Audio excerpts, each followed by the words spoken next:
大家好，我是丽姐，欢迎大家来听相亲故事，感谢大家的订阅。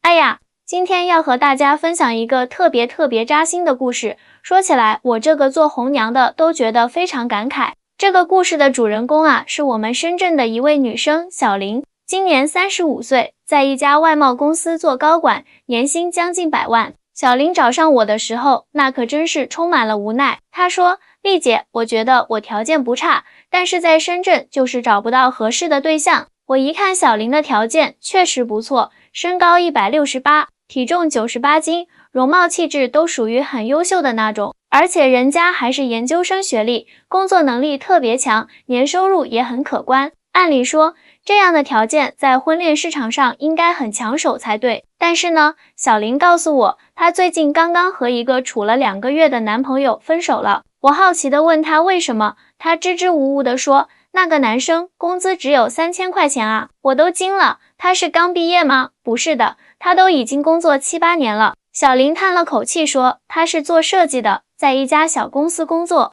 人品倒是不错，对我也很好，但是我觉得他的上进心不够。我追问道，那他有其他收入来源吗？好像是接一些私活吧，但是收入也不稳定。小林说，而且他住在深圳郊区，连房子都是租的。丽姐，你说这样的条件，要我怎么跟家里人交代啊？听到这里，我大概明白了小林的困扰。确实，在深圳这样的一线城市，3000块钱的月收入确实偏低，但是我还是想了解更多细节。那这个男生的其他条件，小林说，人是挺老实的，对我也很体贴，比如说知道我加班就会主动给我点外卖，周末的时候也会陪我去逛街，虽然他自己不怎么买东西。说到这里，小林的语气明显有些失落，但是丽姐，你说现在房价这么贵，他这个收入连首付都付不起啊，我总不能指望我父母出钱给我们买房吧？我理解小林的担忧，但还是觉得要了解更多情况。那你们有谈过未来规划吗？他有想过要提升自己吗？谈过几次，但是每次谈到这个话题，他就说慢慢来，别给自己太大压力。这样的话，小林有些激动地说，我觉得他太佛系了，都35岁的人了，还这么没有紧迫感，我怎么能放心跟他在一起啊？这时候，小林说出了一个让我特别意外的决定，丽姐，我想参加你们举办的国际相亲高端局，我听说有不少台湾和海外的优质男士，对不对？说实话，我当时听到这个要求，心里就咯噔一下，因为我知道，这个高端相亲局虽然确实有不少条件不错的男士，但是往往都带着很不一样的价值观。说起这场高端相亲局，那可真是让我印象深刻，因为我们这种国际相亲局的门槛比较高，参加的都是各行各业的精英人士。这不，活动当天，小林可是精心打扮了一番，一条香奈儿的连衣裙，脚踩着红底高跟鞋，手腕上还戴着名表。我得说，她这身打扮确实很漂亮，气场十足。活动一开始，大家先是做自我介绍，轮到小林的时候，她可谓是信心满满。大家好，我是小林，今年35岁，目前在一家外贸公司担任高管，年收入税后90万左右。平时喜欢健身，看展览，希望能找到一位事业有成、有上进心的另一半。话音刚落，我就注意到台下一位台湾男士微微皱了皱眉。这位男士叫阿伟，今年38岁，是台湾一家科技公司的技术主管，在深圳工作已经3年了。轮到阿伟介绍的时候，他说，各位好，我是来自台湾的阿伟，目前在深圳一家科技公司工作，平时喜欢研究新技术，也喜欢做义工，希望能找到一个价值观相合的伴侣。我注意到阿伟特意没有提到他的收入，不过根据我们的了解，他的年收入在60万左右，虽然比不上小林，但在深圳也算是不错的水平了。自我介绍环节结束后，我们安排了一个简单的交流环节。小林似乎对阿伟挺感兴趣，主动找他聊天。一开始话题还比较轻松，聊到兴趣爱好什么的，但是没过多久，我就听到小林问了一个比较直接的问题，不知道阿伟先生在深圳有没有买房呢？阿伟笑了笑说，目前是租房。小林听了明显有些失望，哦，那有买房的打算吗？毕竟在深圳有自己的房子比较稳定。阿伟反问道，为什么一定要买房呢？这个问题让小林愣了一下，当然要买房啊，这样将来阿伟打断了他，那你觉得一个人的价值是不是就等于他的房子加存款呢？这个问题可把小林问住了，我在旁边都觉得有点尴尬，但是更精彩的对话还在后面呢。就在这时，阿伟说了一句让所有人都没想到的话，我刚才听说你之前的男朋友月薪3000块，所以你就和他分手了。哎呀，这话一出，场面顿时就安静了下来。我心想，这下有好戏看了。接下来发生的事情，那可真是让在场的所有人都上了一课啊。小林没想到阿伟会这么直接，他的脸一下子就红了。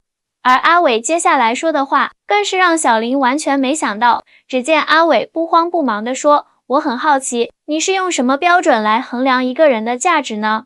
小林有些急了，当然不是只看收入啊，但是你想想，在深圳这样的城市，月薪3000怎么养家？连基本的生活质量都保证不了。阿伟笑了笑，你知道我在台湾的时候，认识一个开早餐店的老板娘吗？她的丈夫就是月收入不到1万新台币的水电工，但是他们活得特别幸福，因为那个水电工特别会持家，而且对妻子很体贴。那能一样吗？小林有些激动，深圳的物价这么高，阿伟打断他说，你说的对，深圳物价是很高，但是我很好奇，你前男友月薪虽然只有3000，但是你们相处的2个月里，他是不是从来没让你花过钱？小林一下子语塞了。确实，那2个月约会，除了他主动买的几件衣服，几乎都是前男友在付钱。虽然去的地方都不是很高档，但是人家确实很舍得为他花钱。阿伟继续说，而且你刚才说他给你点外卖，陪你逛街，这说明什么？说明他是一个很贴心的人啊。他用自己微薄的收入，努力让你感受到关心和温暖。可是小林还想辩解，但是这样下去怎么行呢？总不能一直这样吧？那你有问过他为什么选择现在这份工作吗？阿伟的话锋突然一转，你知道他为什么留在那家小公司吗？小林摇摇头，他说是因为老板对他很好。那你知道吗？很多设计师留在小公司是因为可以接到更多有创意的项目。阿伟解释道，在大公司可能薪水高，但是设计师往往会被限制在固定的框架里，而小公司的设计师反而有更多发挥空间。这番话让小林愣住了，他似乎从来没有从这个角度想过问题。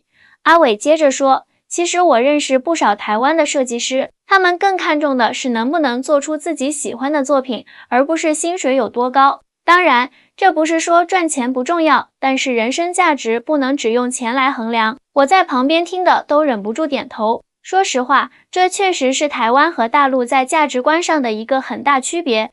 但是更让人意外的是，阿伟接下来说出了一个让小林完全没想到的身份。只见阿伟从口袋里掏出手机，点开了一个设计作品集页面。你看，这些作品你觉得怎么样？小林接过手机一看，顿时惊讶地说不出话来。那些设计作品无论是创意还是美感都非常出色，完全是国际水准的作品。这些都是谁做的啊？小林下意识地问道。阿伟笑了，就是你的前男友啊。这是他在网上的作品集，已经有超过10万的关注者了。我之所以知道，是因为我一直在关注他。说实话，他的才华真的很让人佩服啊！小林完全懵了。可是他从来没跟我说过这些啊，你问过吗？阿伟反问道。在你们相处的2个月里，你是不是一直在纠结他的工资，却从来没有真正了解过他在做什么？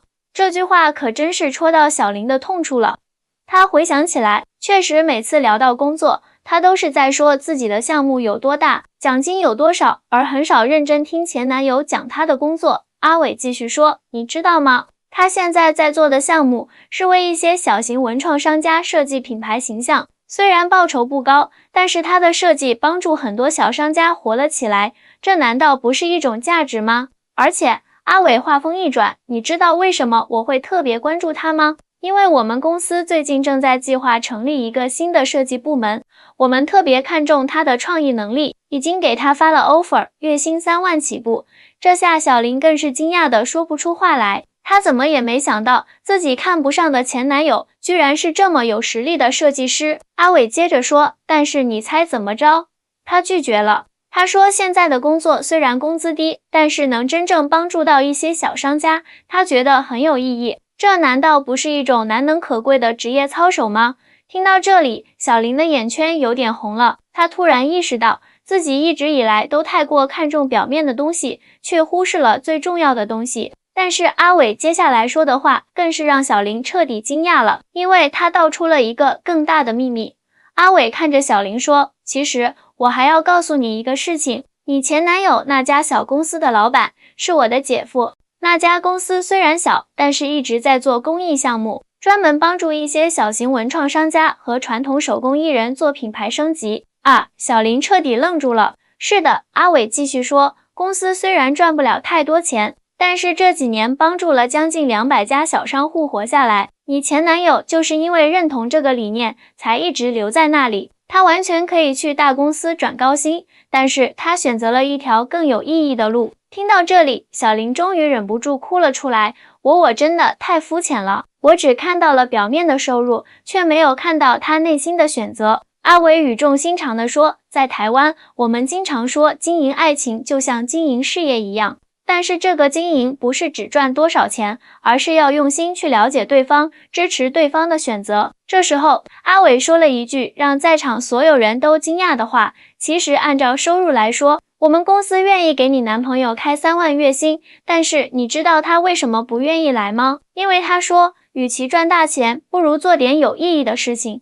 这样的人真的只值3000块钱吗？小林低下了头，泪水止不住的往下掉。我真的错了，我现在特别后悔，可是已经晚了。阿伟笑了笑，也许还不晚。你男朋友现在正在为一家做传统糕点的老店做品牌设计，就在福田区。如果你现在去，应该还能找到他。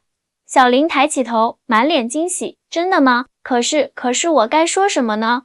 用心说出你的感受就好。阿伟温和地说，相信我，他一定会理解的。说完，阿伟转身对我说，丽姐，不好意思啊，我连忙摆手，哪里，今天这一刻不只是给小林的，也是给在场所有人的。最后，小林擦干眼泪，匆匆向我们道别，急急忙忙地赶去找她的前男友了。后来我才知道，那家传统糕点店经过重新设计后，现在已经变成了深圳最火的网红打卡点，而小林和她的男朋友也在今年领证结婚了。婚礼上，阿伟作为男方的伴郎，还特意从台湾带来了满满一箱传统喜饼呢。所以说在爱情里，不要总是用物质来衡量一个人的价值，真正的爱情是懂得欣赏对方的选择，支持对方的梦想，这才是最珍贵的。